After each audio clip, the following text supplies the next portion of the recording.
सभी किसान भाइयों को राम राम। आप सभी कैसे हैं भाई? उम्मीद करते हैं कि काफ़ी अच्छे होंगे। भाई आज हम बात करने वाले हैं सरसों की खेती के बारे में। आप देख सकते हैं यहाँ पर राजस्थान के अलवर क्षेत्र की मैं बात करूँ, खैरतल तिजारा डिस्ट्रिक्ट की मैं बात करूँ, तो यहाँ पर सरसों की खेती किस तरह की है। अब देखिएगा, ये वाली सरसों की खेती है जो इसमें पहला पानी दे चुके हैं। करीब करीब 5 से 7 दिन हो गए। करीब 1.5 महीने की खेती होने वाली है ये, और भाई पहला पानी दे दिया। यहाँ पर सबसे मेन समस्या है जो भाई पानी की कमी है। लेकिन यहाँ इस क्षेत्र में है ना, प्रचुर मात्रा में सरसों की खेती की जाती है। लेकिन आप हर बार एक ही एक तरीके से सरसों की खेती करेंगे तो क्या उत्पादन जैसा बैठता आया है वैसा ही बैठेगा या नहीं? तो आप तो खुद समझदार है कि हर बार पैटर्न चेंज करना चाहिए, क्योंकि जिस खेत के अंदर आप सरसों की खेती कर रहे हैं उस खेत में कितना मण का बीघा झड़ा है पिछली बार। लेकिन जो मैं आपको ये तरीका बताऊंगा बिल्कुल नया तरीका है और उत्पादन में बढ़ोतरी 100% होगी। जब भी अपन पहला पानी देते हैं तो उस समय पर क्या होता है कि पानी के साथ अपन यूरिया डालते हैं। खेत की बुआई कर दी आपने, कैसे भी उसमें भाई देसी खाद डाला, अच्छे से जुताई कर दी। जुताई करने के बाद भाई आपने पलेव कर दिया, और पलेव करने के बाद आपने सिरसू बो दी। चलो कोई बात नहीं, उसमें डीएपी वगैरह भी डाल दिया। लेकिन मैं जब सरसों का पौधा उगता है और जब कुछ समय बाद जब पानी के लायक होता है तो मेन समय वो होता है कि भाई उस समय पर पौधे को क्या पौष्टिक, जैसे छोटे बच्चे को अपन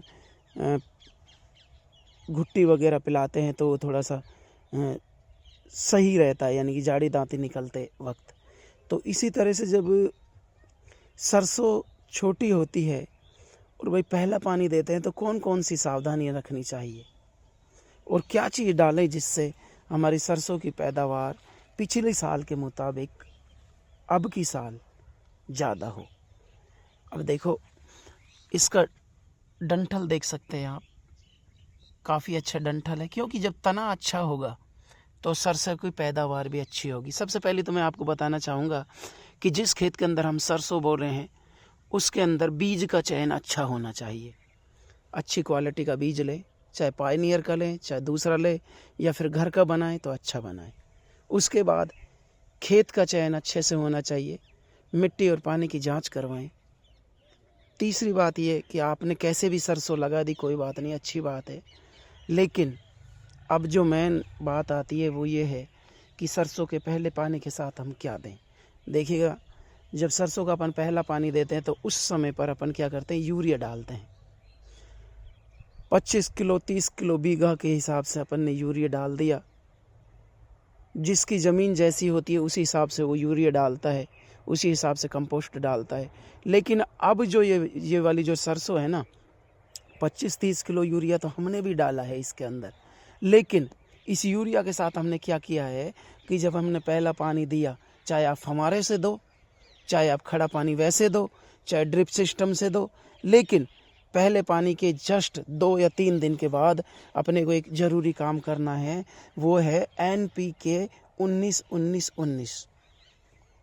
NPK 19-19-19 एक थैली आती है, उस थैली को एक बीघा के अंदर डाल दीजिए। वो कैसे डालनी है कि 6 टंकियों में उसको डिवाइड करिए, यानी कि स्प्रे करना है अपने को। NPK 19-19-19 का आपने स्प्रे कर दिया तो अब आप देख सकते हैं इस सरसों की रौनक बदल दी भाई उसने। हमने जस्ट इसमें पानी देने के 2 या 3 दिन के बाद ही हमने इसमें NPK 19-19-19 का स्प्रे किया है। और स्प्रे करते ही, नहीं तो मैं आपको बात बताऊँ, ये वाली सरसों है ना भाई, एकदम यानी कि ऐसी हो जाती थी कि भाई जब तेज़ धूप होती थी तो उदास सी हो जाती थी। लेकिन अब यार NPK 19-19 करते ही है ना, एक ऐसा टॉनिक सा जान सी आ गई सरसों के अंदर। और भाई स्प्रे ही क्यों किया जाए, इसके बारे में भी अपन बात करेंगे। भाई स्प्रे से क्या है कि जल्दी असर होता है पौधे में, क्योंकि अपन देख रहे हैं लगातार भाई अब रात तो बड़ी हो गई, दिन छोटे हो गए, और इसमें क्या है कि पौधे को प्रकाश संश्लेषण में थोड़ी सी समस्याएं आती है। तो क्योंकि दिन छोटा होता है, पूरी धूप नहीं मिल पाती, तो इस वजह से भी काफ़ी चीज़ें हैं। लेकिन NPK 19-19 ने भाई कर दिया कमाल।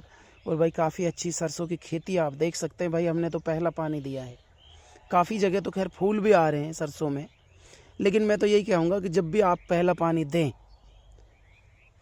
जब भी आप कभी पहला पानी दे रहे हैं, अब कोई 10 दिन के बाद देगा, कोई अभी दे रहा है, लेकिन सभी से किसान भाइयों से निवेदन है कि भाई NPK 19-19 का ज़रूर स्प्रे करें, और जो रिजल्ट हो ना उसको मेरे कमेंट बॉक्स में ज़रूर बताएं। हम ताज़ा जानकारी के साथ आपको पुनः मिलते हैं।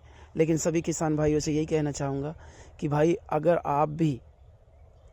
आपने भी अगर जो सरसों की खेती कर रखी है, तो भाई यूरिया तो डाल रहे हो, अच्छी बात है, लेकिन यूरिया के साथ साथ फालतू चीज़ डालने की और ज़रूरत नहीं है। लेकिन NPK 19-19 का आप स्प्रे कर दीजिए, और फिर मेरे को बताइए कि आपकी सरसों किस तरह की पैदावार हो रही है। पैदावार में भी बढ़ोतरी होगी, और भाई सरसों की रौनक ही बदल जाएगी। तो ये तो थी भाई जानकारी। आपको ये जानकारी कैसी लगी? अगर जो जानकारी अच्छी लगी हो तो भाई इसको ज़्यादा से ज़्यादा और किसानों तक पहुँचाएँ, क्योंकि हमारा यही मकसद रहता है कि भाई ज़्यादा से ज़्यादा किसान भाइयों को जानकारी दी जाए। ये तो खुद का मेरा एक्सपेरिमेंट है, अपना खुद का खेत है ये। इसके अंदर हमने देख लो डांकड़ कैसी है, मोटी मोटी डांकड़ हो गई भाई। NPK का 19-19 का स्प्रे करते ही मोटी मोटी डांकड़ हो गई, और अब देखो फूल पे आ रही है। ये देखो, तमाम जानकारियाँ मिलती रहेंगी आपको। जय हिंद, वंदे मातरम।